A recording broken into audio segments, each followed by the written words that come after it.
Hello again and welcome back to English Today. This is DVD 12 and the fourth DVD in your lower intermediate level. And in this DVD, we'll begin with another 2 episodes of our story, That's Life, followed by our special TV programs, which include 2 interesting discussions, one about the City of London and the other about migration. Then, in the grammar section, we will be learning more about comparative forms, and we'll be studying that very important tense, the present perfect, about how and when to use it. So, have fun.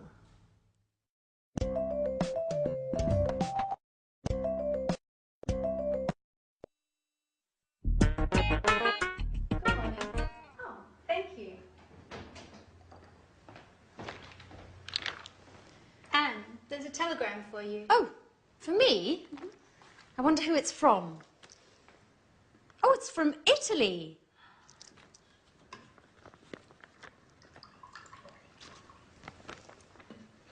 Come on, Anne. Tell me who it is from. You know I'm dying of curiosity. It's from my sister, Kimberly. She says she's coming to visit me. Well, she's arriving on Thursday. Today's Thursday. Oh, my God. It is. What? Oh, what? Now I have to tidy up and do the shopping, and the house needs a good cleaning as well. Oh. Slow down and calm down, Anne. We've got time. So, who is older, you or your sister? I am. And are you similar or different? Well, we're quite different. She's shorter than I am, and she's got blue eyes. Hey, what are you talking about? About Anne's sister, Kimberly. She's arriving this afternoon. Great, I can't wait to meet her. Is she as cute as you, Anne? Well, stop being silly, Jack. You're the biggest joker I know. I have to get going now. Remember, don't leave the house in a mess. Is that all she thinks about when someone is coming? Cleaning, vacuuming, tidying up and dusting? Do you think Kimberly is worse than Anne? If so, we're going to have a lot of work to do. That's right. 2 sisters means twice the work.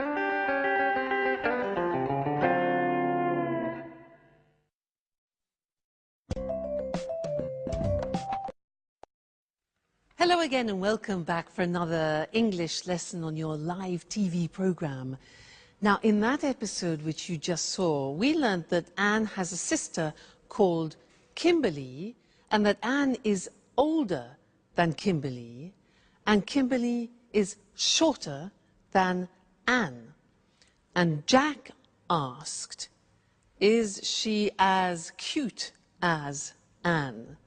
Now, those were examples of different ways of using the comparative form, which is what I want to look at with you now. For example, look at this.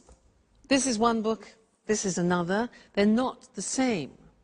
So we say, this book is bigger than this.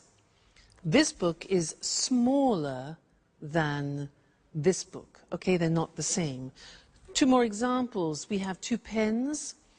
This costs €20, this costs €7. So when we compare them, we can say this pen is more expensive than this pen, and this pen is less expensive than this pen, or this pen is cheaper. Remember adjectives with 1 syllable, cheaper than, but less expensive because it has a 3-syllable adjective. Now, the next thing is what happens when objects are the same. For example, look at this. Mr. Elephant. And look at this. Another Mr. Elephant. 2 elephants. These are exactly the same. So, when we compare them, we say, this elephant is as big as this elephant. So we say as plus the adjective and then as again, as big as. This elephant is as heavy as this elephant. So when two things are being compared and they're the same, we use as. So we'll look at the screen now and we'll see that in the written form. Okay, so we said at the beginning, when something is bigger, larger, we say more than. So London, for example, is more expensive than Paris. And when two things are the same size, like our elephants, we use as. So London is as expensive as New York. So these are comparatives of equality. And then the other example was when one thing is smaller than the other. So Paris is less than London, less expensive than. Paris is less expensive than London. All right? So 3 different ways of using the comparatives. And you'll find that very useful when you're having conversations with your friends. So remember, when they're the same, he is as big as he. The 2 elephants. Great. So enjoy your learning, and I'll see you again very soon. Bye.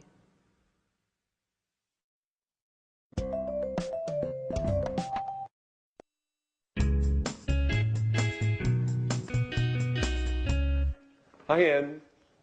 So, you must be Kimberly. It's a pleasure. I'm Jack. Hello, Jack. Anne has told me so much about you. Hi, I'm Alice. You live in Rome, don't you? So, how is life in Bella, Italy? Wonderful. My father raised me in America, though, but Italy is the most fascinating country in the world, as far as I'm concerned. Its history, the art, and of course, the best food in the world. What else could anyone ask for? And of course, the Italians are the most likable people in the world. You are 100% right. Just look at me. I'm originally from Bologna, which is one of the best cities in the world when it comes to eating well. I know Bologna well. It's a beautiful city, even if I do prefer Rome. Rome is much bigger and more exciting. So how does London compare? London isn't that bad. Apart from the weather, it certainly is much colder than in Italy. And the British are, well, how should I say this? They're less clever than the Italians. Watch yourself, Jack. Watch what you're saying. Yes. You know, Kimberly and I are both British. Well, I'm more British than she is. You're right. Well, I was talking about British men, of course. Kimberly, this is Peter and Sharon. They live in the apartment next door. It's a pleasure to meet you. So, Kimberly, Anne told us that you're attending art school in Rome. You know, I wanted to study art when I was a little girl, but in the end, I decided to study archaeology instead. That's interesting. And Peter, what do you do? I'm an actor, and I do a little singing. I'm acting in a musical at the moment. What a great career. Yes, but it's certainly less stressful than Jack's line of work. He works a lot harder than Peter. But actually, he's the hardest working person in the house. And I'm the person that has the most fun. Speaking of fun, what shall we do this evening? I would love to go out. It's been so long since I last came to London. Well, why don't we go to the cinema? Come on, Anne, that's so boring. Why don't we do something more exciting? I don't know. We could go to the pub and get something to eat. And after that, why don't we go to a disco? Wow, what a surprise. You two are completely different.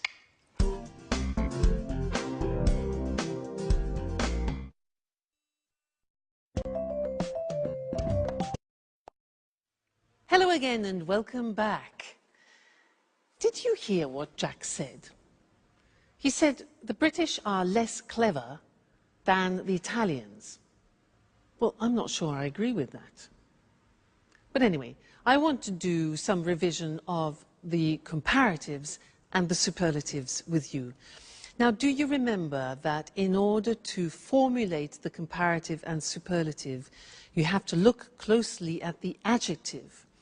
If the adjective is one syllable, like short, for example, the comparative is shorter than. But if the adjective is three syllables or more, like beautiful or expensive, we say more expensive than. What happens with two-syllable adjectives ending in Y, like funny? We take off the Y, insert an I, and it becomes funnier than. All right, so are you ready to try? I will give you an adjective, and you must tell me the comparative.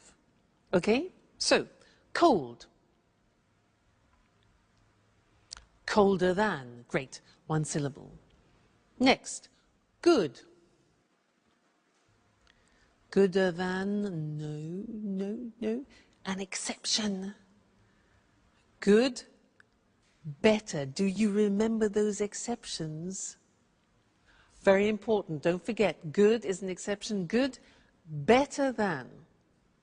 Next, likable. Yeah, likable, more likable than. Great. Dirty. Very good. Dirtier than. Bad.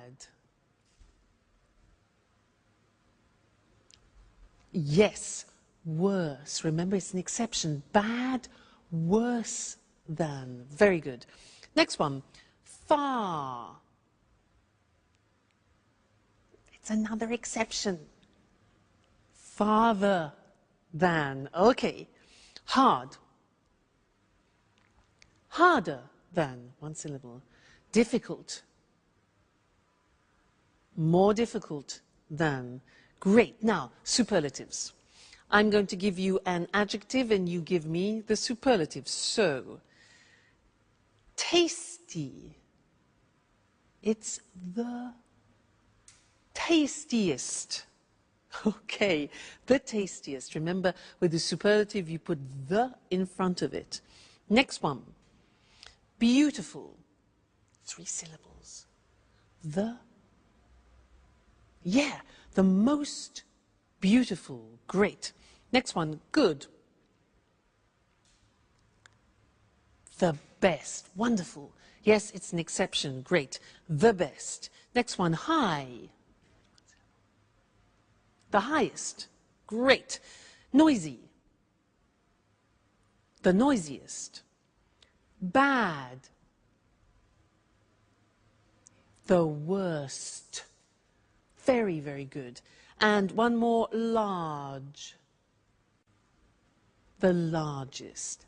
Fantastic. You see, it's just practice. The more you practice, the more you remember, the easier it is. Great. Well, congratulations, and I'll see you again for some more grammar in the next lesson. Bye.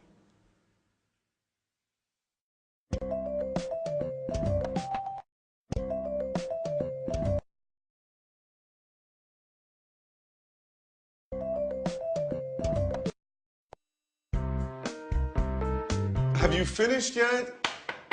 Alice! No, Jack, I haven't finished my shower. Could you ask Anne to come in here, please? She's just left. Come on, I'm pleading with you. Alice, I'm late. Okay, I've finished. Calm down. The bathroom's all yours. Finally, you've been in there for over an hour.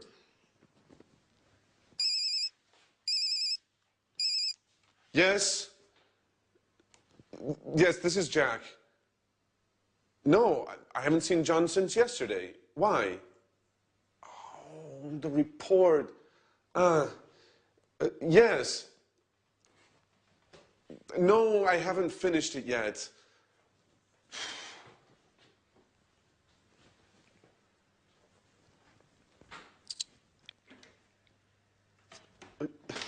Yes, I know it's important.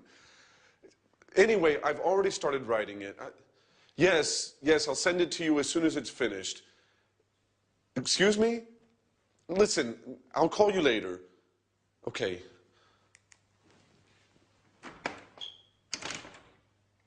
Alice, if you don't open this door, I'm going to knock it down.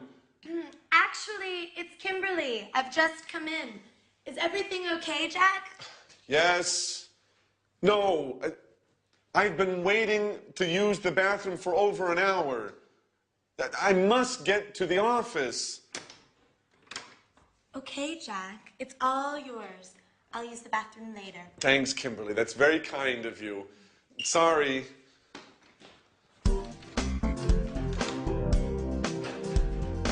Hey, Jack, have you seen my watch? I've probably left it in there. Oh. Here you go. Have you forgotten anything else? Ooh, we're rather nervous today, aren't we? Bye. I have to get going. Hey, Jack, wait! Oh, Jack, your mobile! Oh, he's already gone. So, what are you doing today, Kimberly? Have you ever been to Portobello Market? No, I've never been there. Would you like to come along and browse around the stands? Oh, yes. It's been months since I last visited a flea market.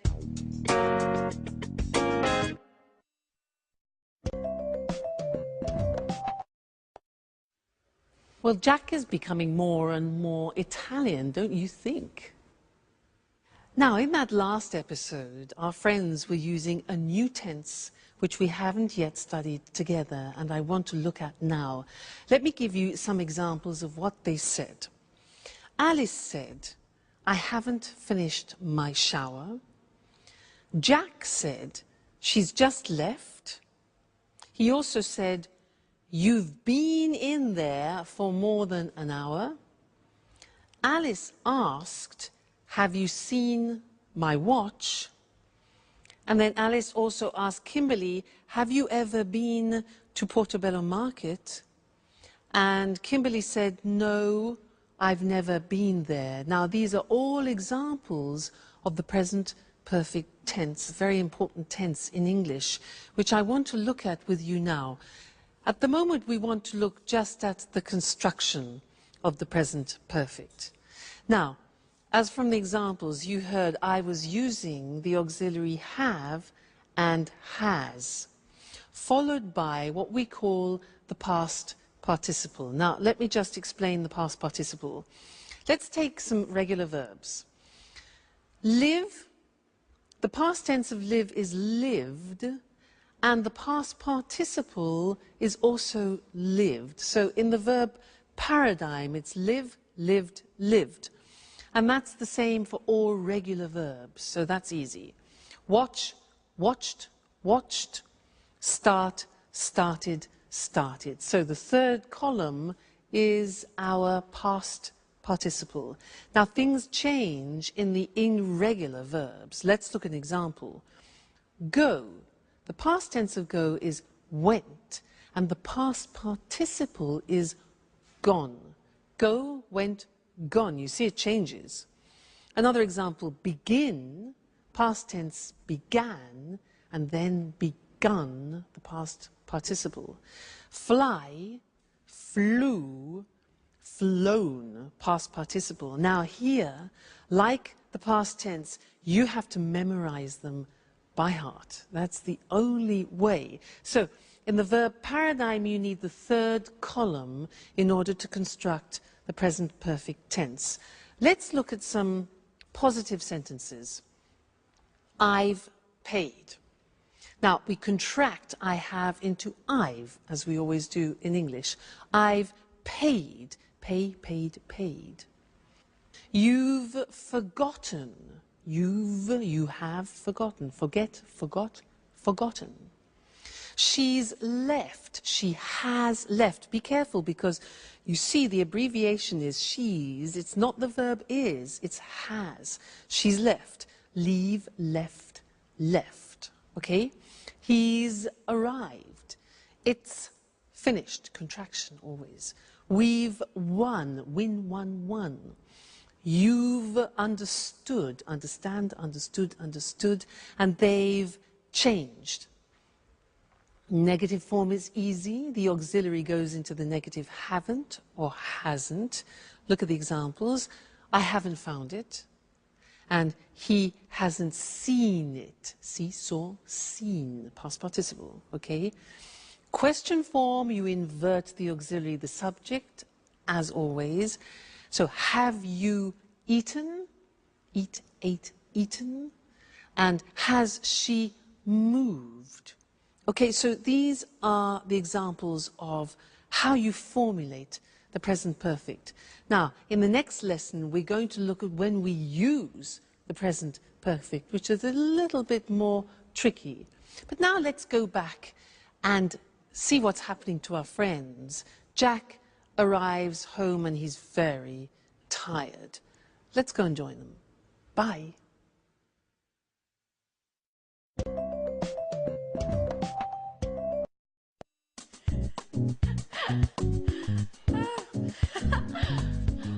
Hi, Jack.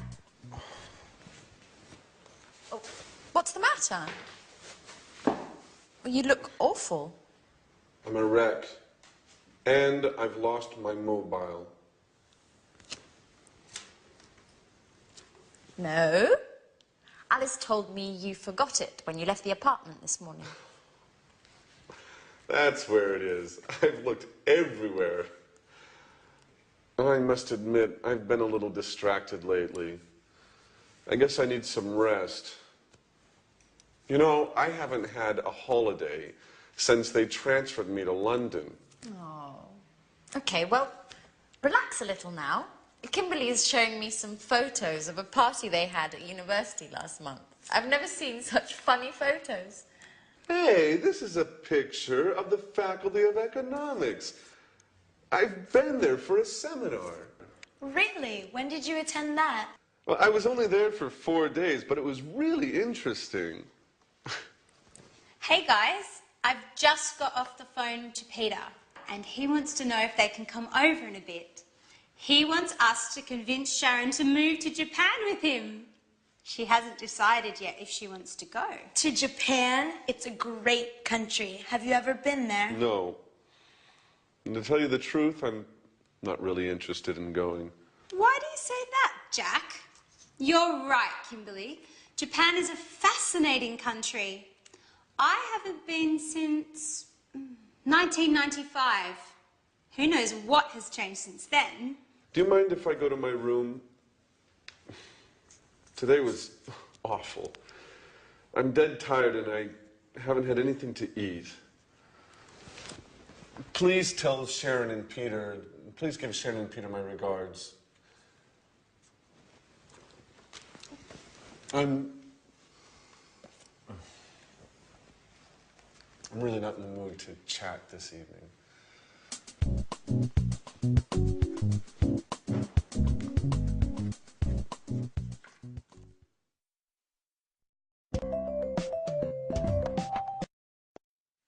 Jack, I haven't had anything to eat yet.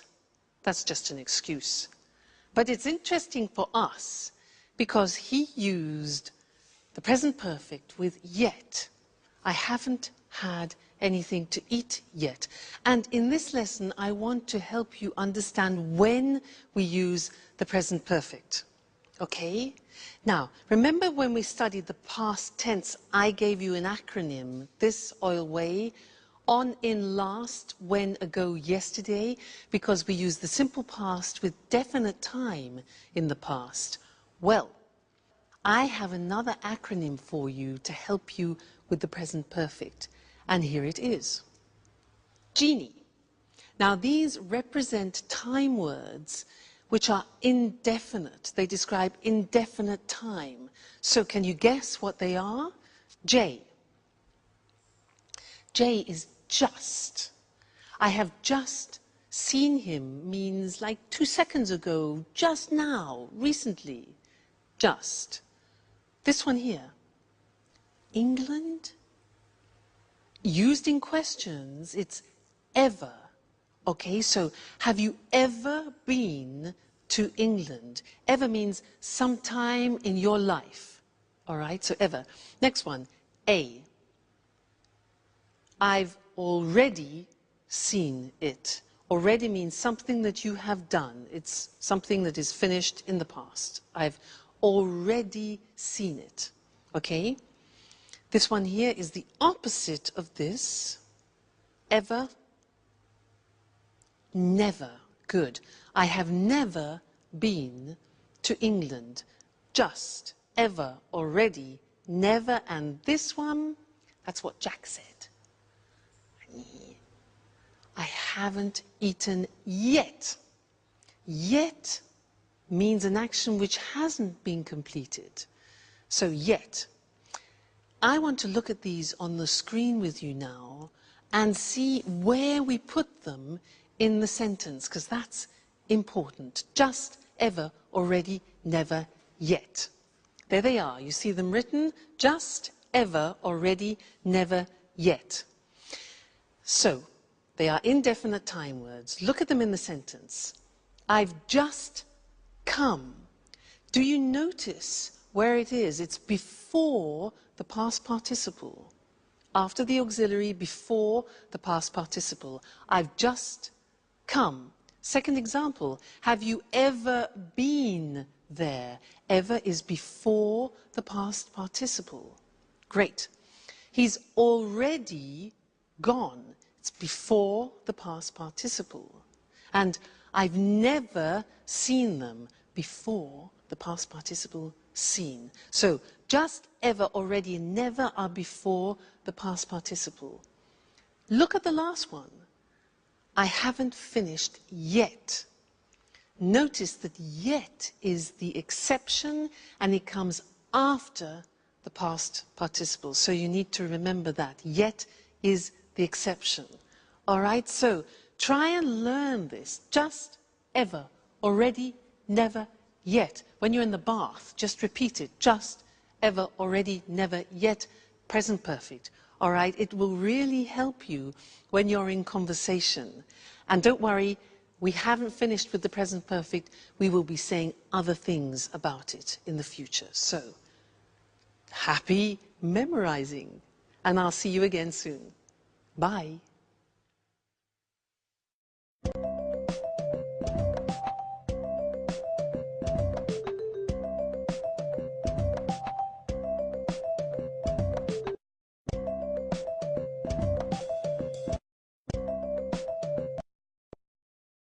Hello, and welcome to this week's edition of Let's Talk, the discussion program with our commentators, Tom and Marie.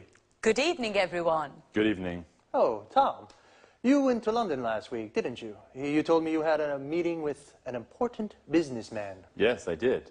I interviewed the chief executive of a major UK financial group. He works in the city. So, you visited the heart of international high finance. Interesting. Yes, it was interesting, actually. You know, the city is very small, but very important in the world of finance. I mean, did you know that the City of London, that's its full name, is just 1 square mile, or 2.6 kilometers, and that only 7,000 people live there? Really? So few people? Yes, only 7,000 people live there, but more than 320,000 people a day commute into the city to work there. Wow, 1/3 commuters every day. Can we explain to our viewers just why this part of London is so important? Of course.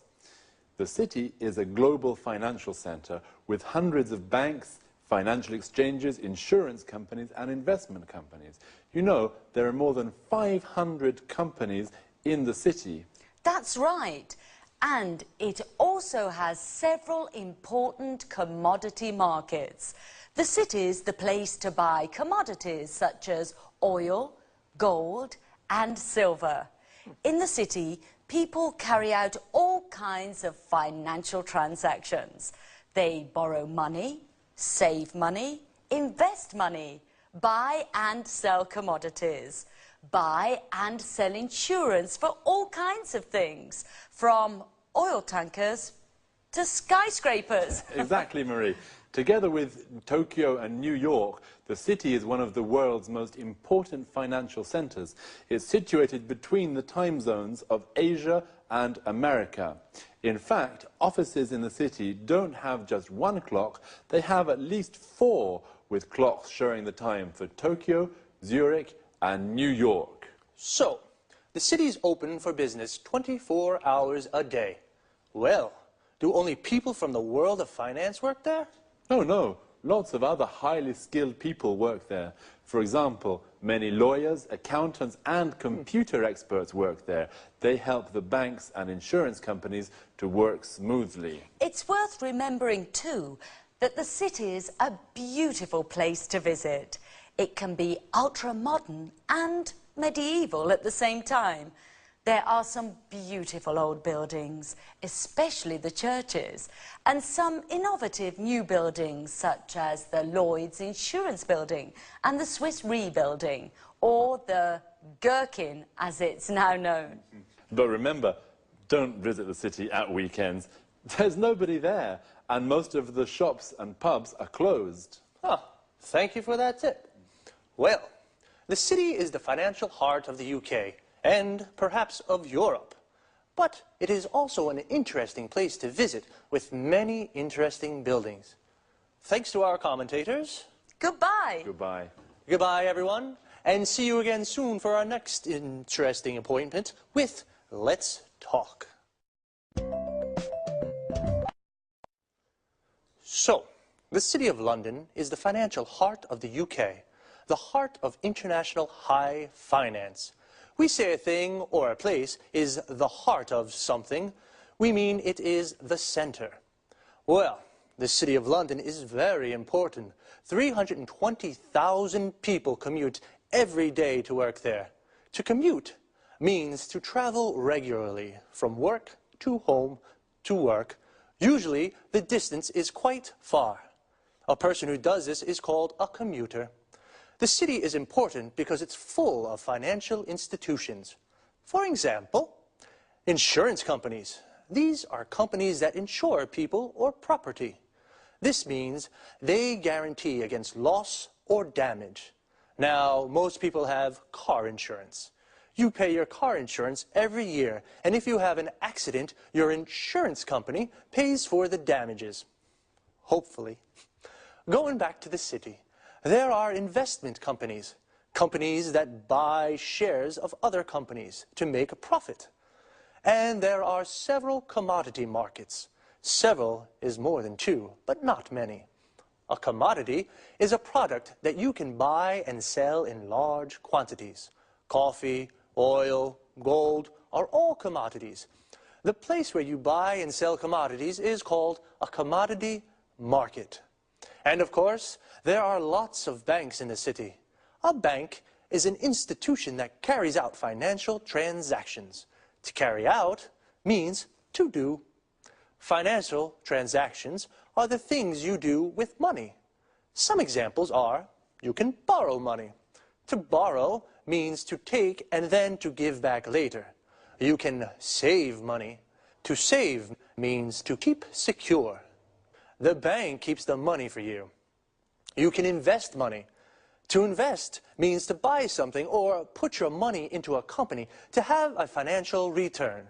People invest money to make more money. See you again soon.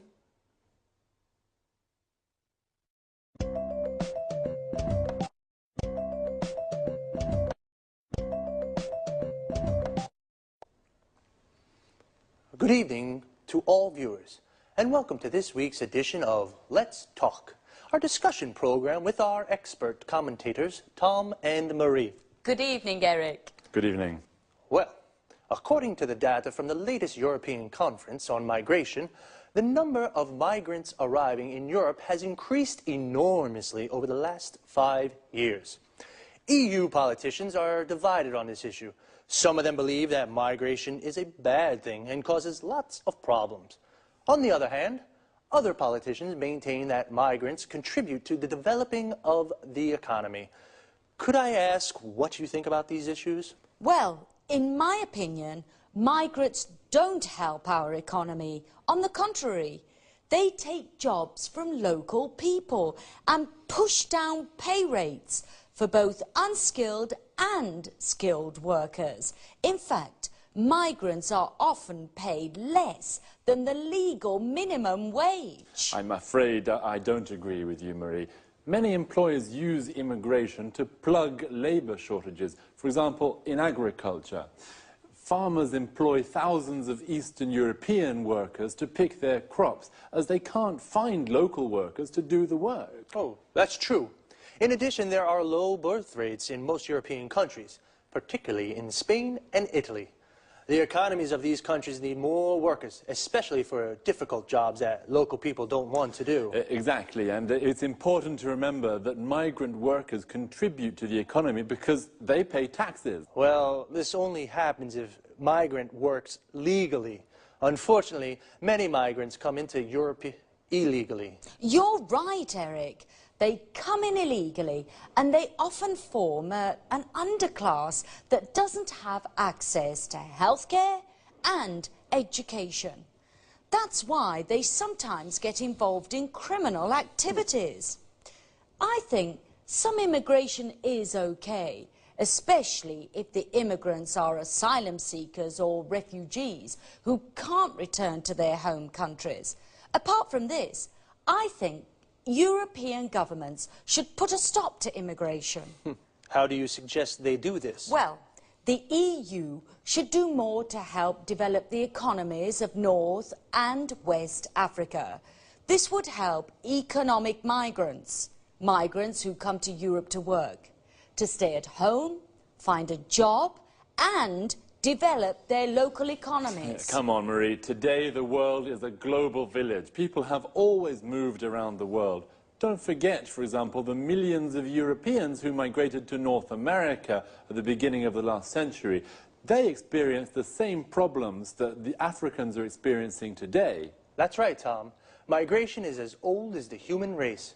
People have always moved to where it is possible to make a living.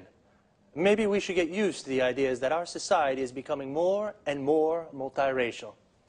Okay, this discussion has been very interesting, but unfortunately it is time to say goodbye to Tom and Marie.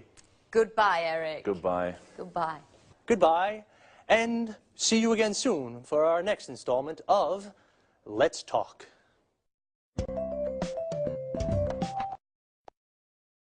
First of all, let's look at the difference between migration and immigration. Migration is the movement of people from one country to another. A migrant is a traveler who moves from one country to another. There are two kinds of migrants: economic migrants, who come from poor countries and look for work in Europe, and asylum seekers and refugees, people who must leave their home country because their lives are in danger there. Immigration is the migration of people into a country to live there. So, an immigrant is a person who goes to a foreign country to live there. Data shows that the number of migrants coming to Europe is increasing. Data is another word for information, usually numbers. Well, there are divided opinions in the EU. The EU stands for the European Union. Some EU politicians think it's a good thing because migrants contribute to the development of European economies. This means they help the economy to grow. How do they contribute? They pay taxes. Tax is the money we pay from our salaries to the government. And employers, these are the people who give jobs to other people, use migrants to plug labor shortages. This means they give jobs to the migrants because there are no local people to do the work. Other EU politicians think immigration is a bad thing because migrants push down pay rates. This means they reduce the amount of money that people are paid. How do they push down pay rates? They are often paid less than the legal minimum wage. This is the lowest legal salary a person can receive. Some migrants work illegally. Illegally means against the law. Migrants who pay taxes work legally. Legally means following the law. I'm afraid I have to say goodbye now. I'll see you next time for another discussion on Let's Talk.